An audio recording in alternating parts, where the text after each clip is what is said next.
अपनी चर्चा को आगे बढ़ाते हुए बात अब करेंगे तामसी भोजन के बारे में। तो पंडित जी ने आपको विस्तार से बताया। अब जानते हैं कि तामसी भोजन का किन ग्रहों से गहरा नाता होता है, साथ ही तामसी भोजन करने से कौन सा ग्रह आपकी किस्मत बिगाड़ सकता है। अगर ग्रहों की दशा अच्छी चल रही है तो अगर तामसी भोजन आप ग्रहण करते हैं, सेवन करते हैं, तो उनकी चाल भी बदल सकती है। पंडित जी, ऐसा ही है? देखो, ये पूर्व जन्म से ही निर्धारित होता है कि कौन व्यक्ति तामसी भोजन करेगा, कौन सात्विक भोजन करेगा, कौन राजस भोजन करेगा। ये पहले से ही जो है पूर्व जन्म से ही निर्धारित है, जिसे बुद्धिमान व्यक्ति जन्म कुंडली देख करके और ठीक ठीक अनुमान लगा सकता है।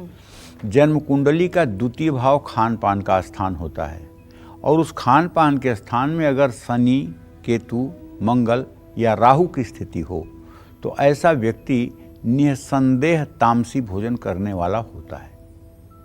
उसके भोजन में कुछ न कुछ तामसिक अंश होता है।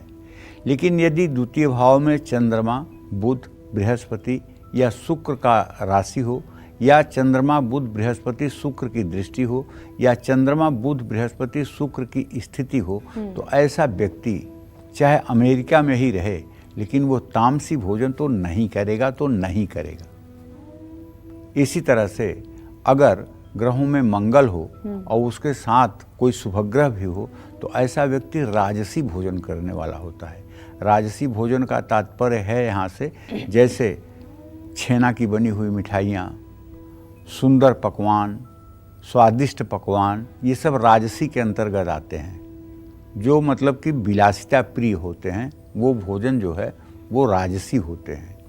तो कहने का मतलब कि ये जन्म कुंडली के आधार से भी पता चलता है। जैसे द्वितीय भाव पर शनि की पूरी दृष्टि हो, चंद्रमा की दृष्टि हो, तो ऐसा आदमी शराब पीता है। केवल मंगल हो, राहु की दृष्टि हो, तो ऐसा व्यक्ति धुएं वाले नशा को करने वाला होता है। जैसे सिगरेट हो गया और मतलब तमाम धुएं वाली जो नशा है वो सब हो गया। और इसी तरह से अगर शनि, केतु या राहु या शनि, मंगल की स्थिति हो जाए तो ऐसा व्यक्ति ड्राई, सूखे नशे करने वाला होता है। तो द्वितीय भाव को देख करके ये चीज़ें बहुत कुछ डिपेंड करती हैं कि आदमी का कौन से मतलब कि किस तरह झुकाव होगा। ग्रह दशा भी व्यक्ति को तामसी भोजन करने के लिए प्रेरित करती हैं। जैसे जब कोई व्यक्ति शराब का सेवन नियमित करने लगता है तो ऐसे लोगों का राहु बुरा फल दे रहा होता है, या शनि की पूरी दृष्टि द्वितीय भाव पर हो रही होती है।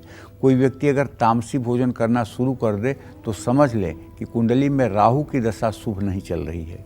कोई व्यक्ति अगर घर से बाहर जाने के बाद ही खाना खाता है या फिर बाहर का ही खाना खाने का शौकीन होता है तो उसको भी राहु का ही अशुभ फल मिल रहा है। जैसे घर में भोजन बना हुआ है लेकिन ऑर्डर दे के रेस्टोरेंट से डिलीवरी करवा रहे हैं अपने लिए खाना कि मुझे ये खाना है, मुझे ये खाना है, मतलब घर का बना हुआ स्वादिष्ट भोजन उन्हें पसंद नहीं है। अरे घर का गोबर है भोजन, नहीं किसी काम का नहीं है, बाहर से मंगाएंगे और वो भोजन करते हैं जो सहज ही टिफ़िन खुलते ही बदबू करने लगता है, वो उनको अच्छा लगता है। तो ये निश्चित रूप से पापक ग्रहों का प्रभाव है। इनमें वो लोग जो शामिल हैं वो सुबह काम पर जाते हैं तो घर के कुछ भी खाकर नहीं निकलते हैं, लेकिन ऑफिस पहुंचने के बाद ब्रेकफास्ट करते हैं। तो राहु का महादशा अगर आपकी चल रही है तो आप तामसी भोजन करते हैं तो आपके संकट और भी बढ़ सकते हैं। राहु की दशा में तामसी भोजन का सेवन मामलों में फंसा देता है। और तो और मैं कहाँ तक बताऊँ आपको, 1 घंटे 2 घंटे की हवाई यात्रा होती है, इससे ज़्यादा की नहीं होती। आदमी उस समय हवा में होता है। अगर जहाज़ को कुछ हो जाए तो शायद वो अंतिम समय भी होगा। लेकिन वहाँ भी मैंने देखा है कि लोग नॉनवेज की डिमांड करते हैं और खाते हैं, मतलब 2 घंटे भी उसके बिना नहीं रह सकते। इन सब का हिसाब होगा भाई। मांडव्य ऋषि बहुत बड़े ऋषि थे। मांडव्य ऋषि एक बार तपस्या कर रहे थे, दोनों हाथ ऊपर उठाकर दाहिने पैर के अंगूठे पर खड़े होकर के, और वो तप कर रहे थे और सिद्ध संत थे। उसी समय 3-4 चोर राजा के यहाँ से चोरी करके भाग के उन्हीं के आश्रम में आके छिप गए। ये मतलब कि यहाँ संत के आश्रम में कौन ढूंढने आएगा हमको। और राज कर्मचारियों ने देख लिया, चोरों को पकड़ लिया। चोरों के साथ उन्होंने समाधिस्थ मुनि को भी पकड़ लिया कि चोरों का सरगना यही है, चोरी करवा के अपने यहाँ रखता है, और ले आए। राजा को धन सहित जब चोर मिल गए तो राजा ने कहा इन सबको सूली पर चढ़ा दो।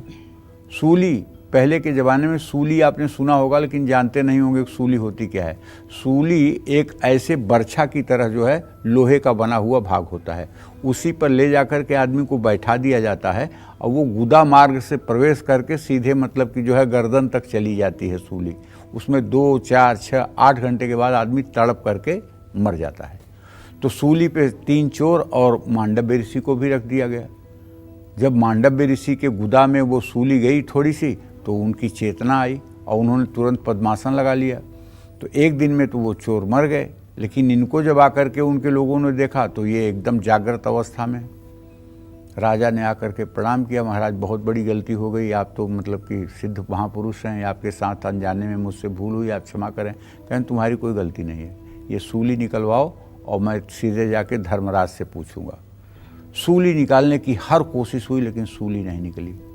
अंत में सूली को काटना पड़ा, और जब काटने के बाद वो मांडव्य ऋषि सीधे धर्मराज के यहाँ गए और धर्मराज से उन्होंने प्रश्न किया कि बाल्यकाल से लेकर अभी तक मैंने कोई भी अधर्माचरण नहीं किया है, तुमने कैसे, क्यों ये मेरे साथ ऐसा प्रारब्ध रचा जिसमें कि सूली मेरे गुदा मार्ग में गई।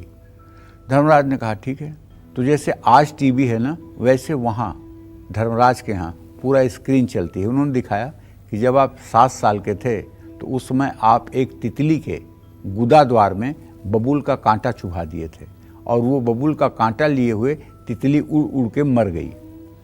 वही फल आज आपको इसके रूप में भोगना पड़ रहा है। बोले ये तो गलत है, तो अत्याचार है, अन्याय है। आज से मैं कहता हूँ कि 14 वर्ष के नीचे के बच्चे जो भी अपराध करेंगे उसे अपराध की श्रेणी में नहीं माना जाएगा। लिखो इसको। मान लिया।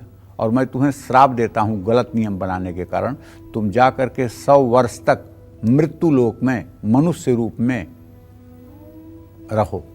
तो वही धर्मराज आकर के विदुर के रूप में द्वापर में पैदा हुए। विदुर जी जो थे, महाभारत के एक पात्र हैं विदुर जी भी, वो विदुर जी जो है धर्मराज के ही अवतार हैं। तो कहने का आशय ये है कि हम जाने अनजाने में छोटा सा भी अगर कोई कर्म कर देते हैं तो उसका परिणाम हमको कहीं न कहीं भुगतना पड़ता है, चाहे इस जन्म में चाहे अगले जन्म में।